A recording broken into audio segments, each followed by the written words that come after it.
les rendez-vous de l'écho sur Grand Lille TV avec la Caisse d'épargne. La Caisse d'épargne, vous être utile. Bonjour à toutes et à tous et bienvenue dans cette nouvelle édition du Rendez-vous de l'Écho. Et aujourd'hui, on va parler de bière, mais de bière régionale, bien évidemment, avec Mathieu Dhuicq. Bonjour. Bonjour Adrien. Vous êtes le directeur général de la brasserie Dhuicq. Alors, on connaît peut-être un peu plus les bières que vous produisez, les bières Jeanlin, issues de la ville du même nom, bien évidemment au sud-est de la métropole lilloise. Déjà, si vous deviez rapidement, comme ça, en quelques secondes, présenter votre marque, présenter la brasserie. Alors la brasserie Dhuicq, c'est une PME, on est 47 salariés. C'est une brasserie historique parce qu'on a 95 ans d'histoire. C'est une brasserie qui est totalement indépendante, financièrement et en termes de gouvernance. C'est-à-dire que on décide de notre avenir. Et puis c'est une brasserie familiale. Aujourd'hui, je représente la 5e génération de brasseurs de père en fils. Ça, c'est important. C'était important à vos yeux de reprendre le flambeau, que ça reste en famille finalement? Évidemment que c'est important. Moi, j'ai grandi dans la brasserie depuis tout petit et je me suis nourri de cet univers-là. Mon grand-père a vécu dans le site. Aujourd'hui, mon bureau est dans la maison familiale, là où mon grand-père est né.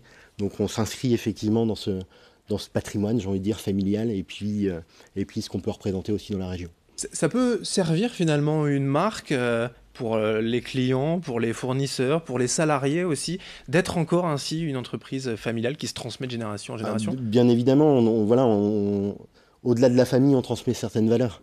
Voilà, on a des personnes qui sont là depuis plus de 40 ans dans l'entreprise, qui ont été recrutées par mon grand-père. Que mon père a fait grandir dans l'entreprise. Et aujourd'hui, voilà, j'ai la chance également de les accompagner. Et puis évidemment pour les clients et les consommateurs, il y a les clients et les consommateurs, de pouvoir parler de cette entreprise-là avec son cœur, avec son histoire, c'est une importance particulière. Alors forcément, la bière Jeanlin, voilà, c'est une bière connue, notamment la Jeanlin Ambré, peut-être le produit star de la brasserie, mais il y en a d'autres. Forcément, c'est très important pour vous aujourd'hui de développer de nouveaux produits, de toujours trouver de nouvelles recettes, de nouvelles bières? Alors aujourd'hui, on est sur un marché de la bière qui est en pleine révolution. Il y a une brasserie qui se crée quasiment tous les 2 jours en France depuis 1 an et demi, avec des nouveaux entrants, avec des nouveaux produits, des nouvelles saveurs. Et effectivement, il faut savoir répondre aux attentes des consommateurs. Et puis c'est important de montrer qu'à la fois on a un côté traditionnel dans le process de fabrication, mais qu'on peut être également moderne. Et donc ça passe évidemment par des créations de nouveaux produits. L'année dernière, on a créé une nouvelle marque qui s'appelle La Bise, qui fait référence au vent du Nord, et puis à la convivialité qu'apporte la bière autour d'une table ou au moment de l'apéritif.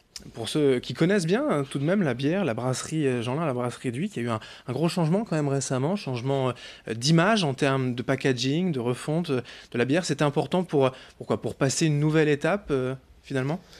On en parlait tout à l'heure, effectivement on est dans un univers ultra concurrencier et notre crainte était d'être un petit peu ringardisé. On est historique, traditionnel, avec ces nouveaux acteurs il fallait aussi montrer qu'on pouvait se moderniser.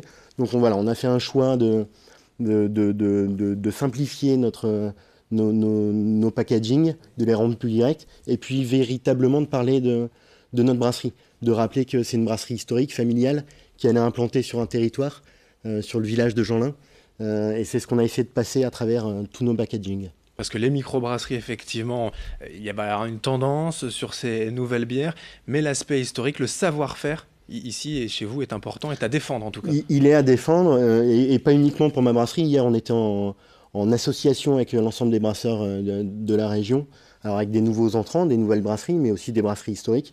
Et c'est important de valoriser la région à travers un savoir-faire historique.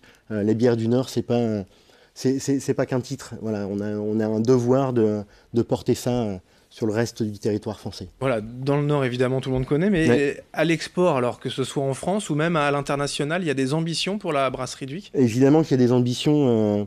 Aujourd'hui, le modèle est évidemment la brasserie belge, qui exporte très très bien, plus de 60% de leur production. Aujourd'hui, en France, on est loin. Chaque acteur en France est loin de ces chiffres-là, mais c'est une véritable ambition. La France n'est pas que le pays du vin ou du champagne. On veut aussi montrer qu'on est le pays de la bière, et notamment dans le nord de la France. Voilà, avec cet aspect aussi du positionnement de Jeanlin. Alors c'est une bière du Nord, une bière historique, on l'a compris. En termes de gamme aussi, de prix, peut-être un peu moins cher que justement ces bières belges. Un peu moins cher que ces bières belges. On a longtemps souffert de la guerre des prix dans la grande distribution française. C'est aussi pour ça qu'on a changé les packaging et qu'on a rétabli un prix de vente aux consommateurs qui nous semblait plus juste, qui nous permet de rémunérer également les investissements qu'on peut faire dans la brasserie, et puis de revaloriser l'image qu'on pouvait avoir. La transmission, on en parlait depuis tout à l'heure, ce sera bientôt effectif puisque votre père va quitter l'entreprise. Pour vous, voilà, les prochains challenges vraiment vous concernant en tant que directeur général, ce seront quoi? C'est de continuer d'avoir une transmission finalement dans la continuité, hein, c'est-à-dire pour l'ensemble de nos équipes qu'il n'y ait pas de rupture brutale, mais il y a effectivement une volonté de moderniser également le site. On investit entre 1 million et 1,5 million d'euros par an sur le site de production, à la fois pour se développer, à la fois pour moderniser l'outil, et puis c'est de répondre aux attentes de nos consommateurs en leur proposant de nouvelles bières. Les 50 ans de Jeanlin, ça sera l'année prochaine, et les 100 ans de la brasserie dans 2022, 5 ans, ouais. Donc ça arrive. Ça J'imagine qu'il y arrive. aura, voilà, toutes sortes d'événements pour célébrer ces anniversaires. Oui, on a une véritable volonté d'accueillir un maximum de monde, et un maximum de monde à la brasserie, à Jeanlin. Oui. Voilà, pour profiter de ces moments-là qui sont rares, qui sont uniques, et puis pour avoir un échange direct avec nos consommateurs et les passionnés de la bière. Et toutes les infos sont bien sûr à retrouver sur jeanlin.fr tout simplement pour découvrir l'univers de cette brasserie Dhuicq. Merci Mathieu Dhuicq, directeur général de la brasserie, d'être venu aujourd'hui sur ce rendez-vous de l'écho. Merci à vous de nous avoir suivis. Dans un instant, d'autres infos à suivre. Les rendez-vous de l'écho sur Grand Lille TV avec la Caisse d'épargne. La Caisse d'épargne, vous êtes utile.